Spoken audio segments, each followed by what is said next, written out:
The government completely overstepped and screwed up. Actually, I'm going to say inadvertently, because I think the majority of the people up there are just dumb.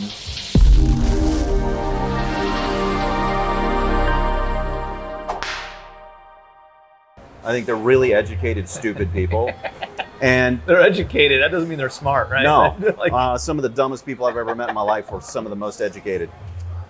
But they prolonged the housing crisis because of what they did, right? When you take an appraiser and you tell them you cannot appraise anything north of what the comps are, right after the banks dump all of their properties onto the market, that means we're going to have an exacerbated time of low property values. And in a lot of markets where there wasn't actually a problem, where there was plenty of demand.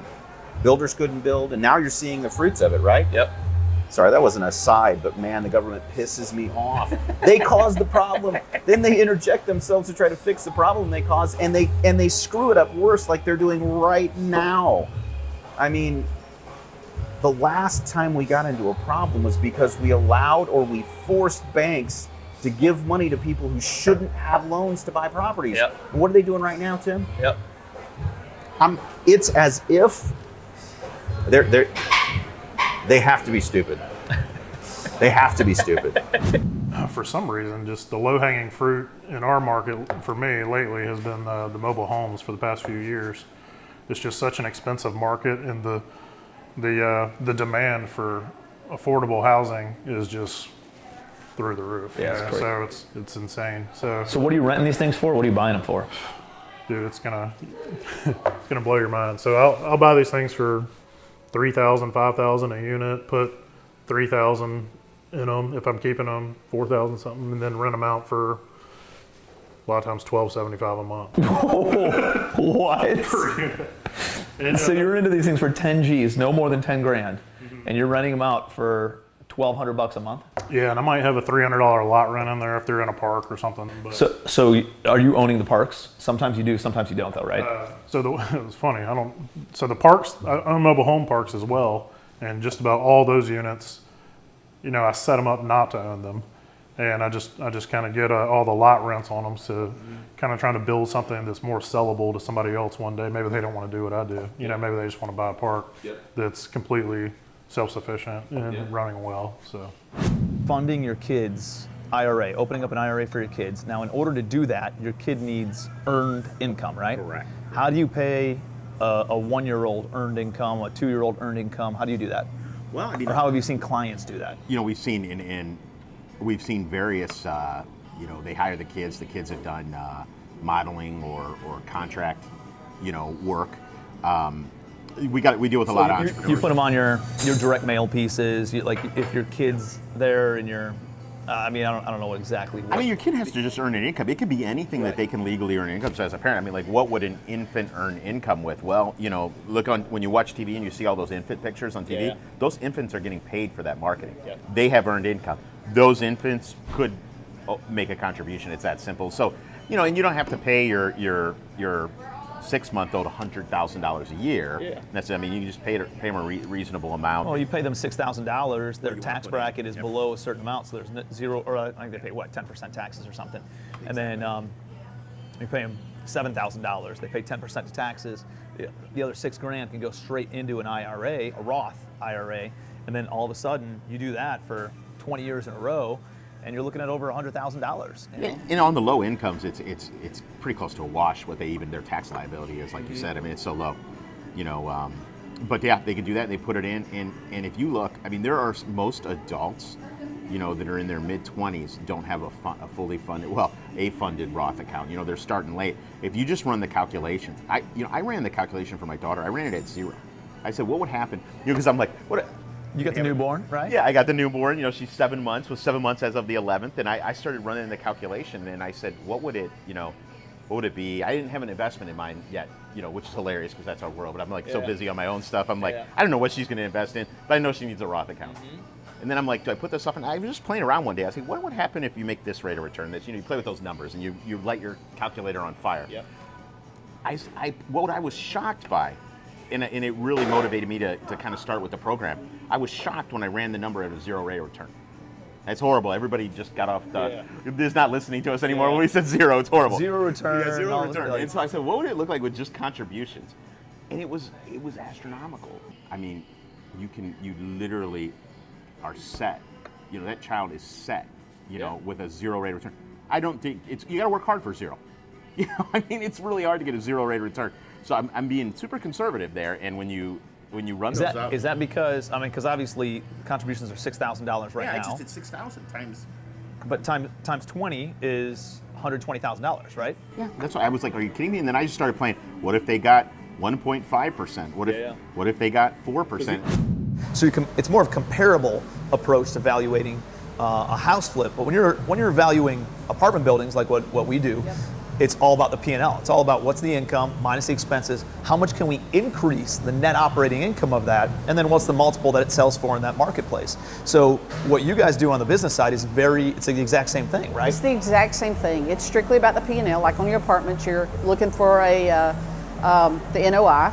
And in that, we're looking at the exact same thing down here. And then what could it sell for? If I increase that revenue by 5-fold, then I've increased my ability or the amount that I can sell it for 5-fold. Right. So, do you know what your revenue? I think in that business we moved it like 4-fold in 4 years, and so that's your name of your game. Just like when you're rehabbing your apartments, you're trying to get in, get out, get the rehab done, get the rents up, refinance. Yep.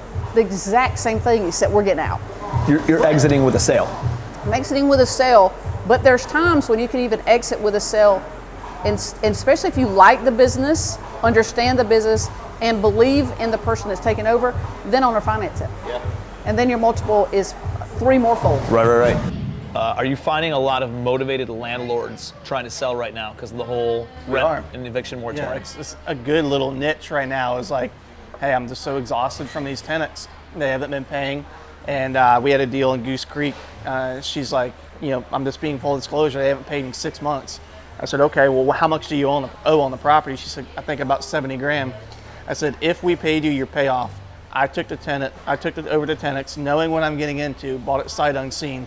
Is that fair? ARV is like 160. She's like, I don't know why you would do that, but absolutely. So I'm like, okay, contract's on the way. I offer cash for keys. So you're just taking over the payments is all you're doing? We closed on it for. So you bought her 70? We bought her out at a 70. Cash for keys to tenants. We never actually had to pay for them. It was such a bad situation for them. They had such bad memories about not being able to pay rent. For sure, dude. They wanted out too. So we're like, hey, we can offer relocation assistance. We'll get you in a new place, nice place. The tenants. Nope, don't want it. Just let me out of here. No problem. So we closed. What'd you have to give the tenants to leave? Nothing. Zero money. 15 day notice. You didn't give that. All you said is, hey, let me give you 15-day notice. You offered them cash. You offered them. And they declined it. Really? Yep, they declined it. They said, our memories are so bad here, we just want out. We just want to make sure that you're not going to try to. And this seller never even had a conversation with the tenants. Never picked up the phone. Dude, it's like, fucking blows my mind that people just don't they don't communicate, right? Like, one of the biggest things that I found in, success in life is like, we all have these stories going on in our heads. Yeah.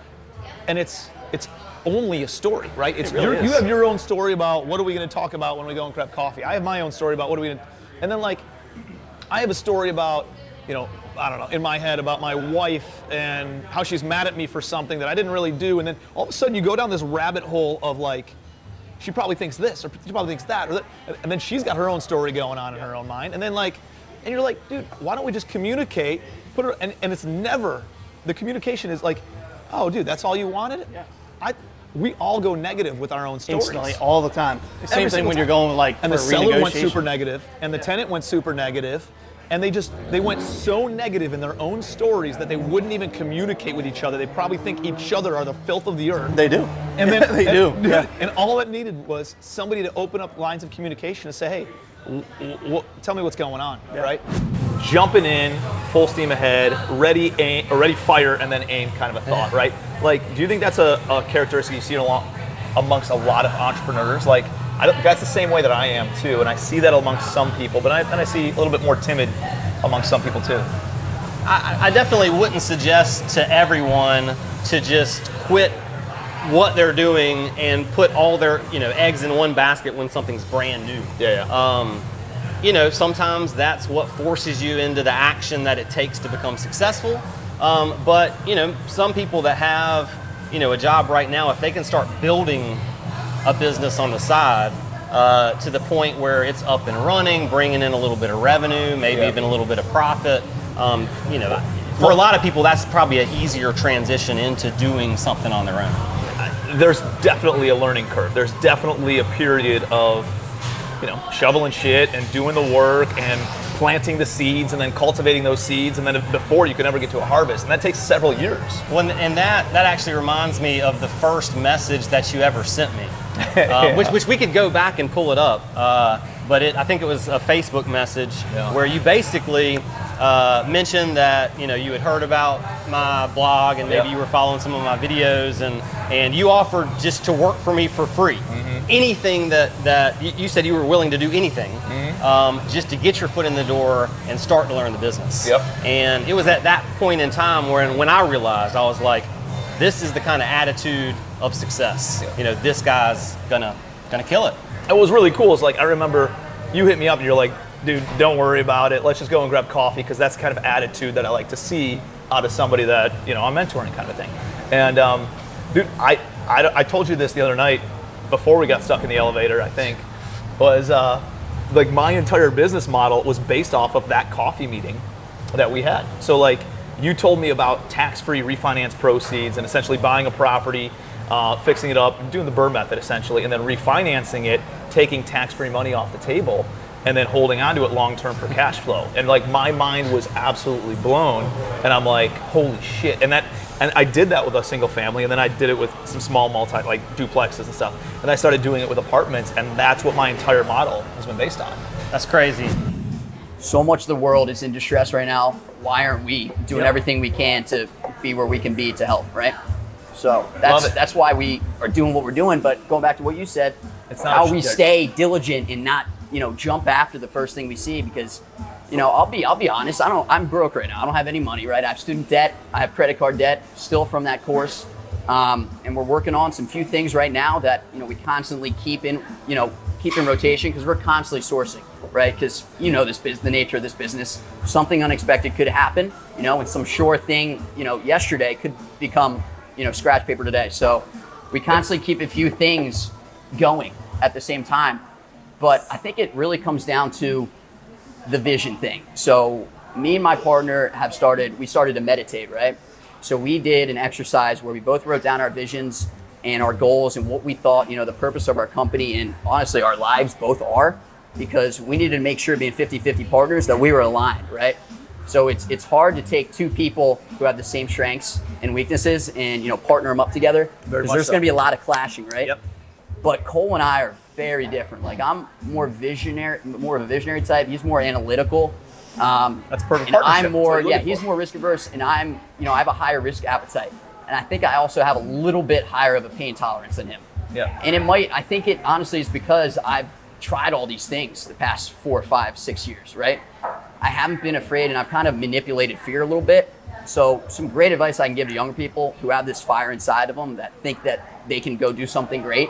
They can, first of all, everybody can. You just got to believe in yourself enough to get there, to get to that mental state where you can keep doing the things you need to do, right, and learn from the right people to push past those obstacles, right? Because if you have a strong enough vision of where you want to be and you hold on to that in your mind, it doesn't matter what happens. Like, I'll give you an example, right? Our first deal, we submitted an offer on it, right? We lost the deal, right? It was almost 200 unit building in South Carolina. Lost the deal. Huge first deal to be submitting an offer on. After that, we were really discouraged, right? We had been working for a couple months at that point. It was our first LOI, first deal that made sense. We partnered with a group that, we thought could get it done, and they could, because they had assets in, the same submarket.